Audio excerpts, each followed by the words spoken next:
listening to StreetClothes, the podcast that takes you beyond the four walls of the hospital and into the lives of clinicians who live passionately no matter what happens to spark their hearts. Each week, we dive into the hobbies and side hustles that refuel the clinical spirit, recharge the mind, and remind us all that there's a big, beautiful world out there to keep exploring. StreetClothes, because life happens outside of scrubs.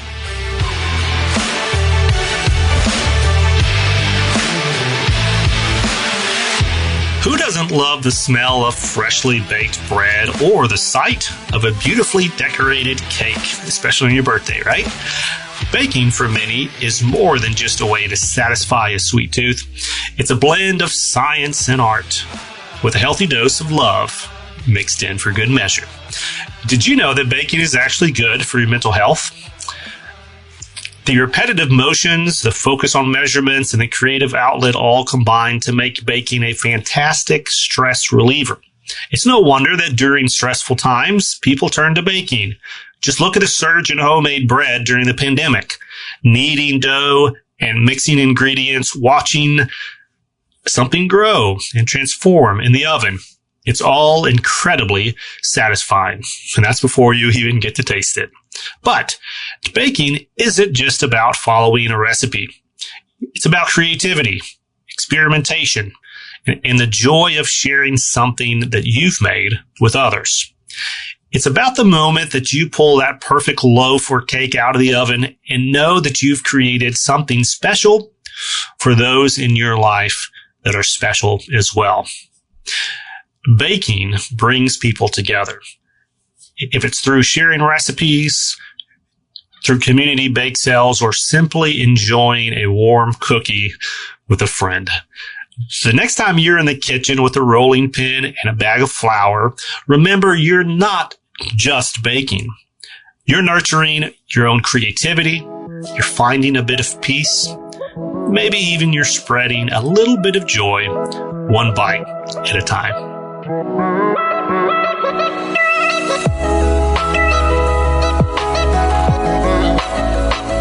So we're going to talk about some favorite memories that you have baking. But let me ask you, what's your worst memory for baking? And let's start with Chelsea. Do you have any memories that you wish you could forget about baking? One that pops into my mind was I was making a bundt cake for then it was my boyfriend's dad. Now it's my husband's dad, so father-in-law. I was making a cake and I was so excited because it was my first time to kind of impress him with what he wanted. He wanted just a chocolate bundt cake. So I went and bought the special pan. I got all the ingredients all set up. I had it going perfect. It came out of the oven. Everything was good to go. I let it cool, but I didn't let it cool enough. So when I went to flip it, it was still stuck in the pan. And needless to say, it was no longer a bundt cake. It was just crumbles. Classic baking fail. Yes, the bundt cake exactly. Pan gets you every time. Exactly. So I was so just heartbroken and upset that I not only ruined the birthday cake, I didn't get to impress him with my baking skills. So I mean, evidently you impressed him enough, though, because y'all still got married. They still married his son. Exactly. So, here you go. Yep. I haven't quite got up the courage to make a secondary cake. Maybe this next year I will, but the first one still just gives me a little. I haven't touched that baking pan yet, so I might have to. I might have to try it again.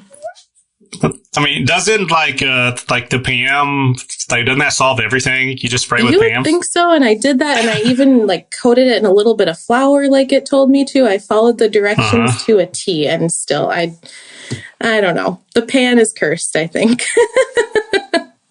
Is this one of the ones that has geometric angles and stuff, or is it just a smooth, solid bundt cake? It has a little bit of rivets to it, but no, the cool shaped ones would be pretty fun to try. Maybe once I master the first one, I'll. That's what I was thinking. I was did you go all the way and get one of those crazy geometric ones for your first one? But what about you, Vanessa? What's your biggest fail? Oh boy. I think it's the day I tried to do too much in a day. So I'm a functional baker. It's more about the least amount of ingredients and does it taste good. So I have yet to step into the fancy world of bundt cakes. But I made, it was like a bread loaf and bagels and two different types of muffins / cupcake things. And I was making breakfast burritos. So I was making my own homemade tortillas. And then you have to cook the meat and make the burritos.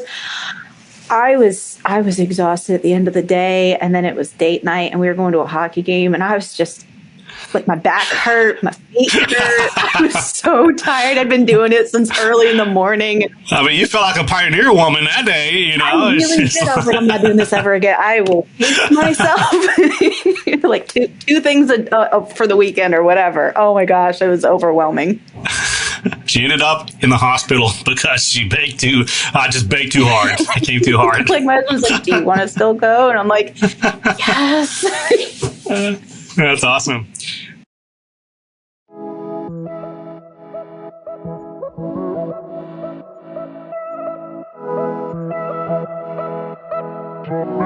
Did you know that over 60% of U.S. households bake at least once a month? With a significant increase in baking activities since the COVID-19 pandemic.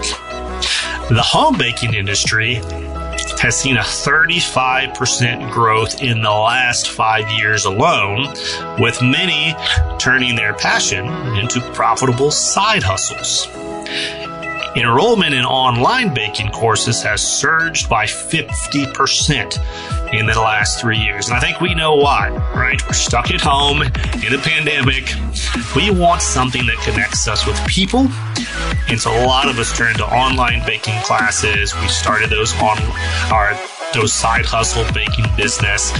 And if we're stuck at home, what can you do at home?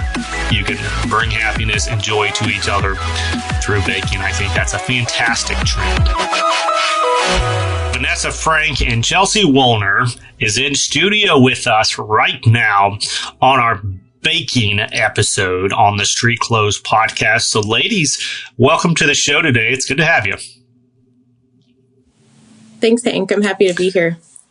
And they're nodding. They were nodding. And then Chelsea broke the silence. Thank you, Chelsea, for rescuing me. Anytime. I think we rock, paper, scissors, who answers first. That's right. That's right. So because Chelsea raised her hand first, that's kind of hypothetically, we're going to give you the honors of starting our definition of what the heck is baking.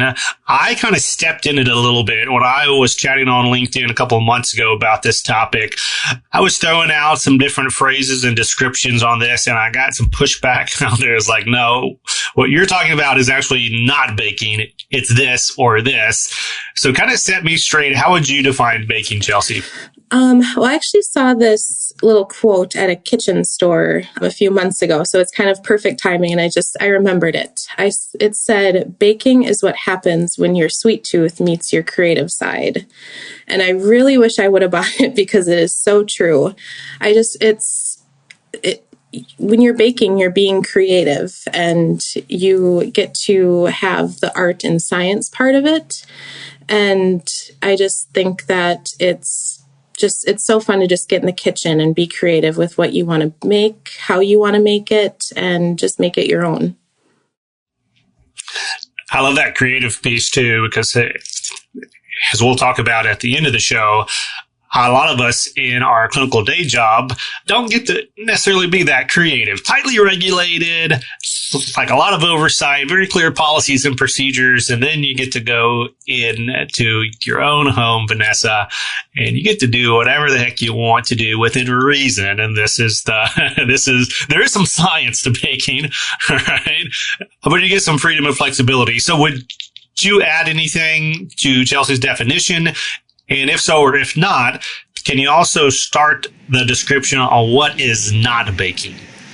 So for me, I like how Chelsea brought up the creativity thing, because that is 100% true. But I am very literal minded. And so I've always understood baking to be like, you need precise measurements of things, because let's be real, you have too much of one thing and your cake or bread or whatever is going to overflow in the oven, or it won't rise at all. So for me, it's that very like precise, making sure everything goes into the pan or the bowl or whatever, and it comes out and it's delicious and everybody loves it and it's awesome. So for me, baking is like baking and cooking. Cooking is kind of, you can hodgepodge, eyeball your ingredients. Baking, you have to be a little more specific. Did you hear that, Cook? Did you hear what she said? You're going to be coming after me. Yeah, we're going to get contact information for Vanessa if you want to send any hate mail at the end of the show. But, you brought up a good point, and I had Aaron in the background. He was actually bringing up this point, hey, there's a difference between baking and cooking. And there is important differences, right? It's probably nuances, and depending on who you ask, they may kind of categorize some of these a little bit different. But yeah, that piece on the science of flavors, maybe that's a part of it. But then also, there's a piece here, Chelsea, on the equipment that you're using to bake. And I'll tell you personally, I do a little bit of cooking at home. I don't hardly do any baking. But I realized, because we moved around a lot in my early marriage, that not all ovens are created equal. So the instructions on this box say 30 minutes at 350. And I'm like, great, that's what I'm going to do. And then I did that at one house, and then we moved the exact same box, the same instructions, everything. I did it for what it said, 30 minutes at 350. And wouldn't you know, it came out different, or it didn't come out done, or it came out burnt. What the heck is going on when you're baking in your equipment? How do you navigate those nuances? So I will agree with you. I just experienced this too, because we moved from a apartment that had an electric stove to a house that now has a gas stove. It is completely different. I baked cookies just recently, and I put them in for the allotted time that I normally do, and they came out crispy like hockey pucks. It was so...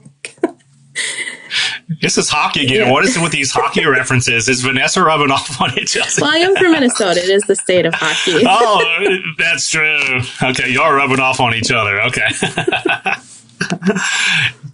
Yeah, so the point there is, though, you got to be careful on the equipment piece. So, Vanessa, how do you figure this out? I mean, do you just have to go through, burn a couple of batches or eat a couple of undone batches until you figure it out? I mean, sometimes, yes. The leap from electric oven to gas is definitely something to take into consideration. And then, to get pretty technical, it also, your elevation, your geographically in the country matters. And sometimes like your box of brownies and the instructions on the back, it'll have a little note that says if for elevations above or below whatever level, adjust accordingly. But sometimes it's just, the temperature of what you're putting in the oven. If it's too cold, if it's room temperature, it affects how quickly it might bake or not bake. And like Chelsea said, electric versus gas versus convection or whatever, method you're using. So that's what I was about to ask, was what about a convection oven? Convection? So I've toyed with it in my oven for some things. My understanding is that it creates better airflow around what you're baking so that it's more evenly cooked, versus sometimes you might be baking something or cooking something and the outside's nice and crispy and then the inside's still mushy. So the convection baking helps circulate that heat and keep, more even temperature in what's in the oven. So we've talked a little bit about what this is, and we've even gone into some of the nuances here around the equipment. But let's take a step back and find out how y'all got into baking in general. Is this something that you were just a born baker, kind of came out of mama's womb, and you're like, give me the spatula and the rolling pin and I want to get to work? Or was there kind of a season of life that kind of hooked you in here? Maybe Vanessa, we'll go to you first on that question. Okay. So I have always had the ability to follow the directions and bake things, but the whole concept of baking from scratch actually just started early 2024. Oh, wow. somehow I got onto the TikTok algorithm of all like the homesteaders and the canners and the sourdough people. I have not jumped into that at all yet. I've got kids. I don't need to feed and care for bread in my fridge. But feed it. Yeah. So I kind of figured out that part of my momming, caring for the people in my household, is feeding them. We had a unfortunate situation. We lost somebody in the family, and it really hit my kids hard. And they didn't really communicate very well. So I was like, well, I'm going to feed you with love and as few preservatives as possible. So lots of chocolate and sugary things. And it kind of just went from there, and it became every weekend. I was like, I'm going to bake something. I'm going to bake my own bread. I'm going to bake bagels, whatever. And I just ran with it. Yeah, that's such an interesting it brings up an important point here. I think you kind of said it, but I'll just line it out again. Baking is personal, right? There's a person doing it on the baking end. And then obviously, unless you're baking for your pets, which I guess there probably is a market for that, your output is being consumed by people, typically people, at least in this family context, people that you know and love. Yeah, and there's nothing more personal than, coming from that idea, that creativity, that desire to love them through food. And then you get your kids and your spouse and other family members, consuming that with smiles on their faces, because who doesn't like chocolate? There's a lot of people like me who don't like sourdough. So, Chelsea, hopefully, I think maybe you did do some sourdough, you might have said, but I'll fight. I'm not a sourdough fan, and I don't get all the rage. What about you, Chelsea? How did you get into this? Was it also kind of the people pull, or did you come in from another angle? I definitely came in from like the family connection part of it. I grew up in a family of bakers. My great grandma was an excellent baker, from what I've been told. My grandma learned her skills from my great grandma, so she's passed them down to my mom, my aunt, and myself. So for me, it's definitely the family connection of some of my favorite memories are baking with all of them at Christmas time. And that has also helped transition to my own baking journey, where I like to keep those traditions going with baking at Christmas with myself and my husband. And I'm also trying to dabble into more of like the part of baking where I can make it from scratch on my own with like bread and bagels and stuff like that. I like doing more of where my ingredients are coming from and what I'm putting when I'm baking. So making my own bread is the perfect example of that. I have dabbled in sourdough a little bit. That is my next challenge to conquer, because like Vanessa, I got into the algorithm of sourdough baking. So that's all I was seeing scrolling Instagram or TikTok. And I was like, I can try that. And my first one was an epic fail, but I'm still going at it. It's hard to feed the sourdough and get that going, get the right amount of flour to water ratio. So getting that down is definitely a challenge, but one I'm up for. If you can find a way to make sourdough taste good, then I'm all for it. What do you not like about sourdough? Did you say you like it, Aaron? Well, I mean, I'm indifferent. I'll eat anything, but okay. What do you not like about sourdough? Like, what turns you off to it? It's just tough. It's tough. It's like eating, like, I don't know what the other kind of breads are, but like some of those breads out there, it's just like, I want a soft, squishy bread. And but maybe it's because I ate too much white bread growing up, like, white loaf bread or whatever. But I'll tell you, I am all about muffins. I love me some bagels. Like, I'm a bread guy. Don't get me wrong, but it's just like that sourdough. And then I don't know there's a bread that's like real, not tart, but real strong tasting. Anyways, I don't want to waste time on that. But yeah, I am kind of like you, Aaron. Usually I'll eat anything, with the exception of sourdough. What if it had cheddar and jalapenos in it, though? That's the next one. Yeah. Okay. Yeah. I'll challenge you to that Love one. It.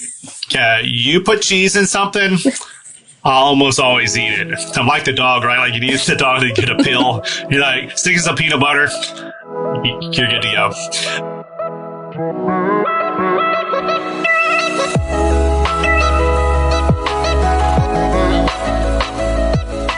Did you know that gluten-free and vegan baking represent the fastest growing segments in the home baking market? Did you know that viewership for baking competitions have grown by 20% annually, reflecting a cultural fascination with baking? In fact, one of my favorite baking shows is the Great British Bake Off. Love all of those seasons and all the different interactions. It's kind of like a mix of Survivor and the old-fashioned baking shows. Who's going to make it to next week? The home baking industry contributes over $8 billion annually to the economy, and around 90% of U.S. households are baking during the winter holiday season.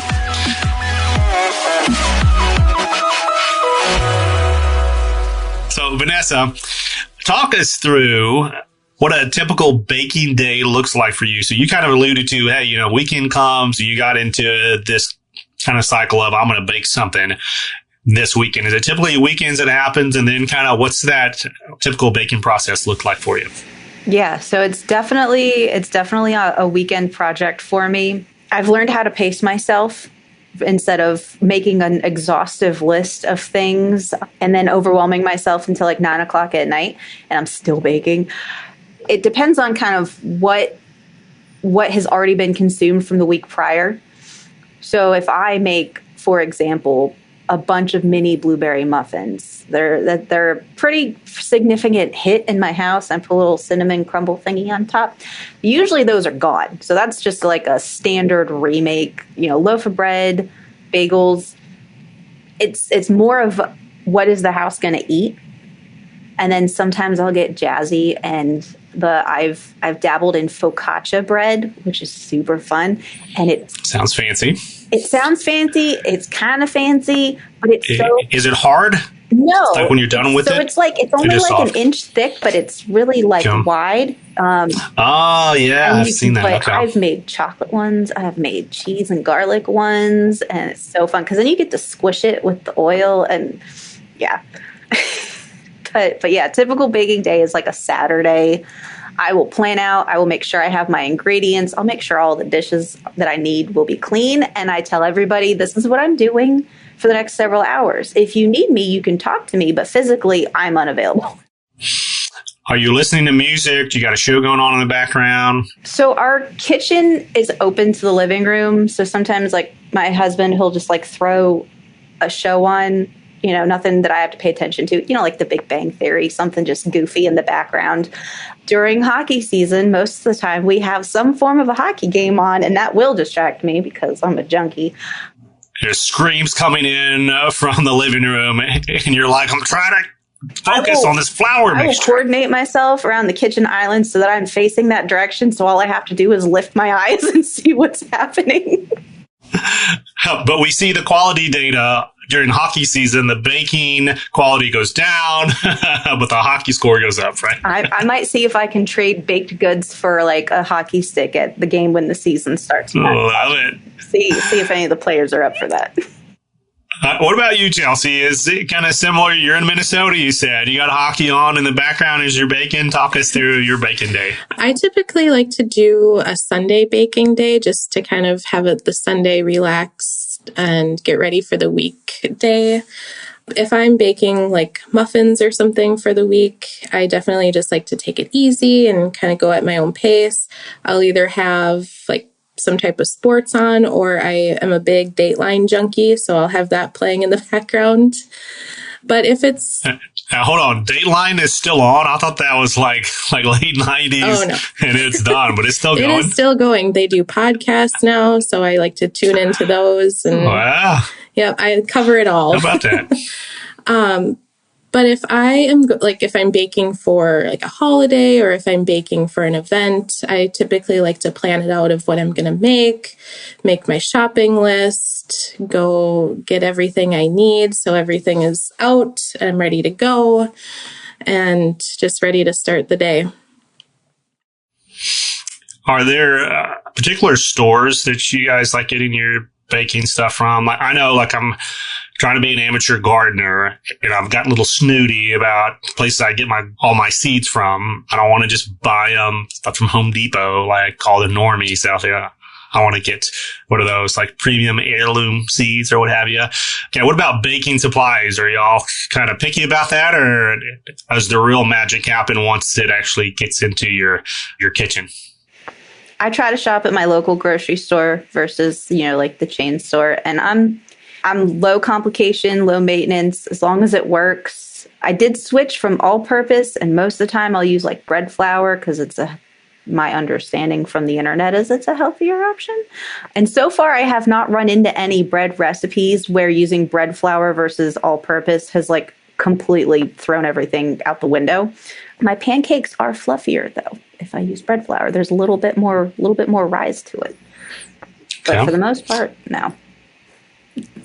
And what about you, Chelsea? I typically will just get mine at Target or Aldi as far as like the dry ingredients. I'm totally good with just doing that. For fresh ingredients, if it's in season, I definitely like to hit up the farmers markets for any like berries if I'm cooking anything. Rhubarb, I like to do the baking with rhubarb. We're just on apple season here, so I'll do a lot of like getting some apples at the apple orchards. So there is someone out there that likes rhubarb. Who would have thought?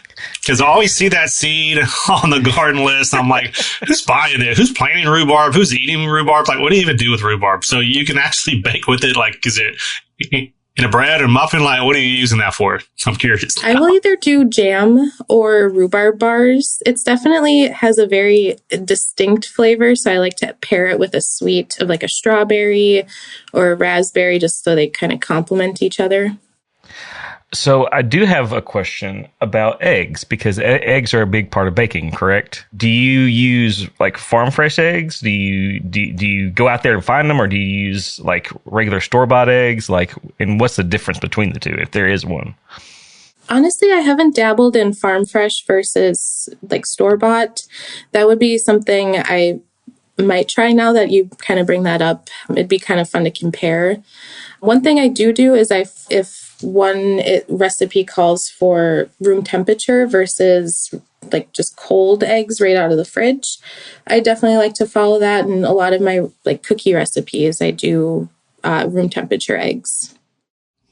How about you, Vanessa? You got an opinion on eggs here?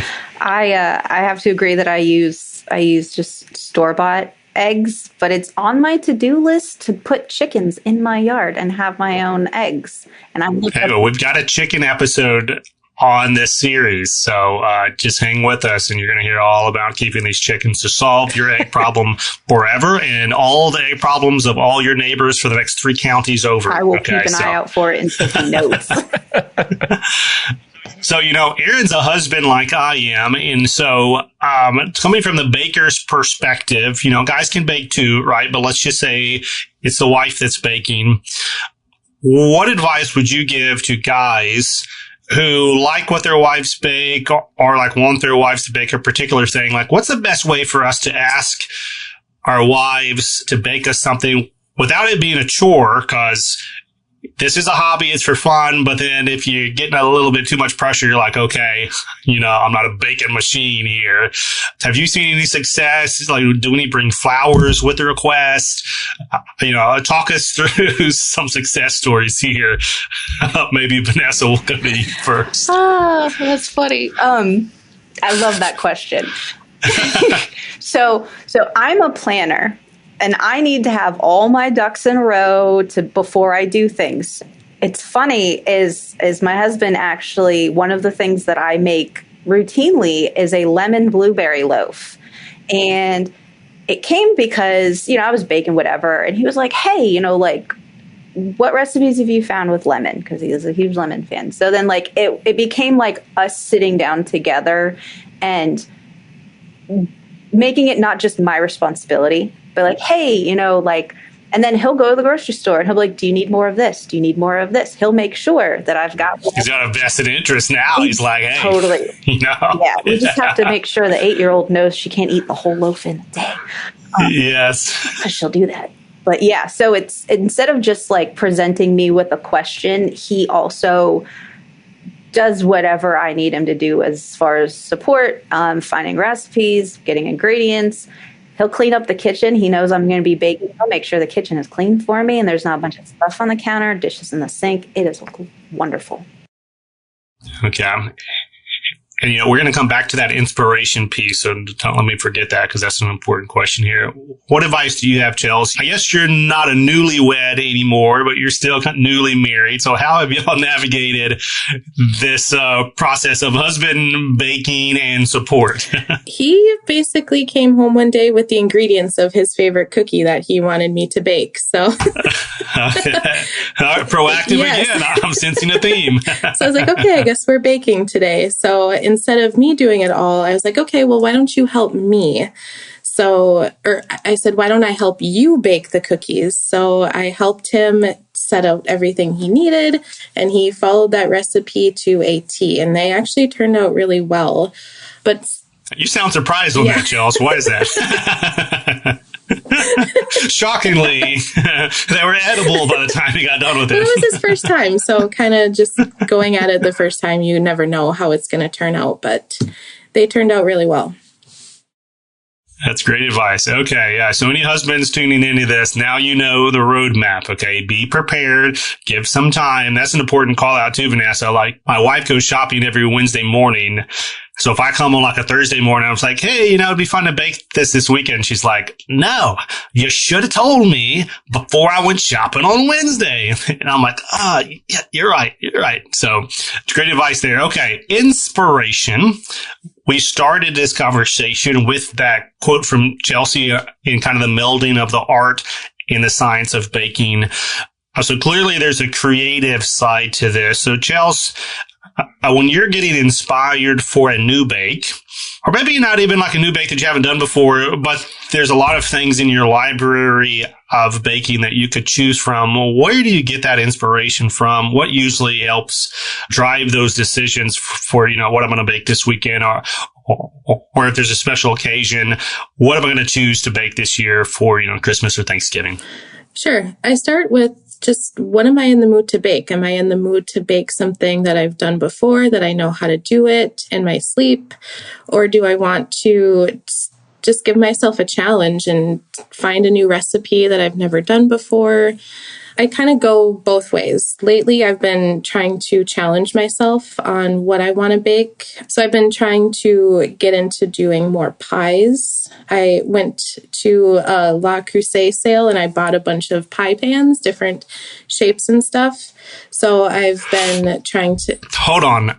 There's a different shaped pie pan. Aren't they all circle? They have like different edges on them and stuff, I should say. So not too crazy different, but just how the pie presents. I like triangle pies, square pies. Anyways. Well, I mean, there are hand pies and regular pies. And I feel like we're getting to Forrest Gump territory. It's just a small circle though, right? I mean, like if it's a hand pie, it's like the size of your hand. Is that? Yeah. Okay, sorry. Fried pies. Still same shape. Throw something else out. Rectangle pies. We got trapezoid pies. Yeah. Okay. So those are your inspirations there, Chelsea. Sorry. Is there anything else on the inspiration piece here? I think just also going back into what's in season. Like I said before, if like apples are coming up, I'll get into doing more of those. Or I know in the spring, it's a lot of berries. So I just kind of what I'm in the mood for, what's in season, and just kind of go from there. So I love that piece about what's in season, because in some sense that can feel constraining, because you're like, well, if it ain't strawberry season, I ain't doing strawberry anythings, right? But there's a quote and there's kind of a description about poetry that one of the magic things about poetry that makes it so beautiful is the constraints of getting this idea and this topic and this theme out with like limited lines, or they have to rhyme every other line, or they got the cadence or the metric. And that's what makes poetry as beautiful as it is.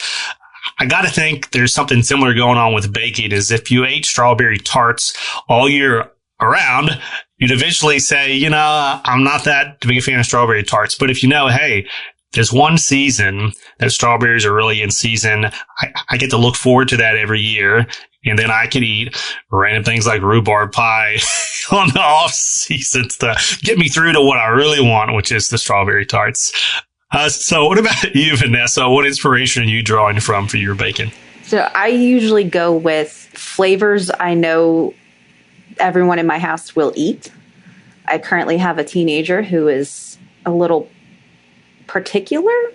I didn't know where you're going with that phrase at first. Yeah, well, so for example, those blueberry mini muffins I brought up, he doesn't like blueberries. So he doesn't eat them. So I'm like, okay, well, let me throw some chocolate things in there. Anything, kind of like you, anything with cheese is golden. Garlic. So like that focaccia bread that I made was mozzarella and garlic. I'll try and find recipes that I'll read the instructions. That's the way my brain works. I need to know how to do it.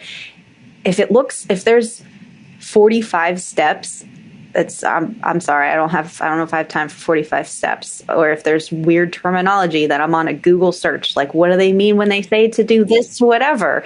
I had to Google initially, like, what do you mean by fold the dough? I don't know what that means. You just fold it in. I can fold my sterilizer. I was just watching a cartoon about that the other day. But so there's some research that I put into just making sure I know what I'm doing. And then, sometimes it's just like, you know what? I'm going to wing it. I'm going to try this one. And fingers crossed. So far, everything has turned out well. I haven't burned too many things, and it's all been edible. I mean, you bring up a good point, though. I got to imagine there's nothing more frustrating or disappointing in going through all the creative process, the operational process of actually baking, then putting it out there and no one in the house wants to eat it. So, pre-vetting, hey, what do y'all like? What are you feeling? And then going through that to know that you're making something that's going to be enjoyed and consumed the way that you want it.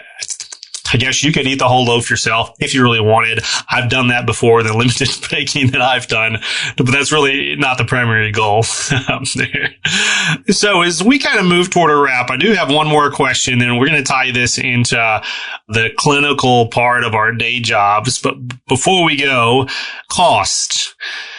For folks who haven't gotten into baking before, like what kind of cost are we talking about in the setup, the supplies, outside of just the ingredients? But, you need things to successfully bake. We can't bake at my dad's house because he's a bachelor at, 70. He ain't got nothing. Like, we can't even get like a pizza pan in his house. So you need some things to bake. So what kind of cost, if we're coming out of left field, get set up to start baking at a small level, what are we looking for, Vanessa? So this is where the internet sometimes, I think, can misguide people, because those algorithms on TikTok, you see people with they've got 5 KitchenAid mixers on their counter. They're all working. You do not need a fancy, expensive mixer. As long as you've got functioning hands and patience, you can mix your dough that way. If you have a local dollar store or something that sells, baking supplies, especially just starting out and you're experimenting, it's totally doable to do it, to take baby steps. You don't have to go out and mortgage your house to support your baking passions. Yeah, some of those TikToks, like you see the stove in the background, and I don't recognize, but my wife is like, that stove is like many, many thousands of dollars. And they're just acting like, I'm just in my little homestead, cooking on.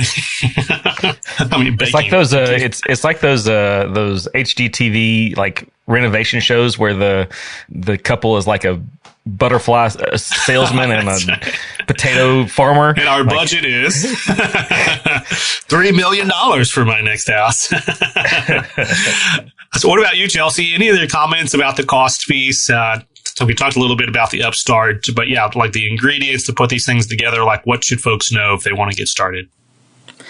I would say just take it at your own pace. If you want to start out small and work your way up to all the fancy ingredients, fancy equipment, that's definitely a good way to go. If you want to just hit it hard with all the fancy equipment and just go for it, that's another way to go too. I recommend starting small, kind of getting your skills going and just adding different equipments, different recipe challenges, or just kind of progress it as you go, as you get comfortable with what you're doing. But I recommend to just start small if you're just starting out.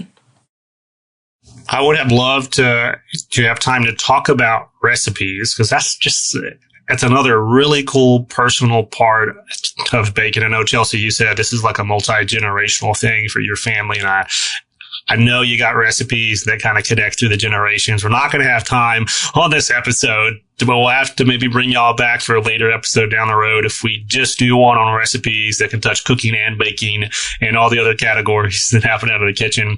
But before I let y'all go, I do want to know now, what role do you have in the clinical environment? Just give me a quick thumbnail, and then we'll talk about what, if anything, your baking passion has to do with what you do in your 9 to 5. And we'll start with you, Vanessa. All right. So my clinical role right now is the clinical resource manager for Advantage Support Services. I am a go-to person for all of our fancy travel staff all over the place if they need any educational stuff. I also do a lot of kind of the background work on products that come out of Advantage. And as of this right now, I've been doing it for 4 months, and it's really fun. So I enjoy it. So anyone who doesn't know specifically what that team does, they do temp staffing within surgical services, consulting stuff as well, and a lot of other fun, creative things too. So, and then Chelsea, what about you? What's your day job? I am the marketing specialist at Beyond Clean. So if you guys have ever read any of our weekly or monthly newsletters, attended any of our virtual events, or engaged in any of our social content, chances are I'm behind the creative curtain on that one. So you've been talking to Chelsea and you didn't even know it. Exactly. But I also have a background in sterile processing. I've been a technician for 8 years at a same-day surgery center. And there I specialized in case carts, so getting all of the supplies, both surgical and like disposable supplies, ready for all the surgeries that we did. Great. And Chelsea, what does bacon have to do with your day job? Well, especially with Beyond Clean, it's creativeness, just the creative part of everything. Detail-oriented. Baking has a lot of details you need to just keep in track, and precision, I would say, especially with sterile processing. You have to be precise when you're assembling the tray, if you're cleaning in decontam. And you're using heat to make things. Yep, with your ovens and your sterilizers. Yes, you water quality with your washing, cleaning your instruments, and also doing your dishes at home. Got a recipe list, even that you're working with. Yeah, exactly. That's cool. What about you, Vanessa? What would you kind of tie together between baking and what you do? You guys took so much of that right out of my brain. I was just like, it's just like when you're assembling a set and you're containerizing it and you're wrapping it and it's like the same thing on different levels. I do get a lot of requests from coworkers about like, hey, when we get together, you should totally have baked goods, which I'm down for. It's like I said, it's my way of spreading happiness to others. So I will happily provide baked goods for folks when I run into them. Hank, it's too bad you no longer live in Pennsylvania. I know, too far away for that happiness. But speaking of happiness, ladies, y'all, clearly you're excited, you're passionate about baking. You're obviously, and this is one of the reasons we got you on the show, you're very passionate clinicians as well. If anyone gets their passion sparked by this episode, I do want to close here with some contact information. Vanessa, how would they contact you if they want to bounce recipes or, basic baking questions off of you to learn more? Sure. I practically live on LinkedIn. So if they want to find Vanessa Frank, I'm there every day. One of my colleagues apparently knows the hours on a Saturday when I am on LinkedIn scrolling through things. But I will happily answer any messages, connection requests, then we can follow up with emails or texting. Totally open for anything. And then Chelsea, what about you? Same. You can find me on LinkedIn, or you can shoot me an email directly. I am happy to share my favorite chocolate chip cookie recipe with anyone. I know we didn't get to talk recipes at this episode, but if anyone would like a perfect chocolate chip cookie recipe, you can follow me on LinkedIn and email me at chelsea@healthcarehqmedia.com. All right, ladies, thank you all again so much for your time, for your passion for baking, and connecting the baking conversation with the people that we're baking for. That's what it's all about. So really appreciate y'all coming on the show today. Thank you. Thanks for having me. Yeah, thanks, Hank.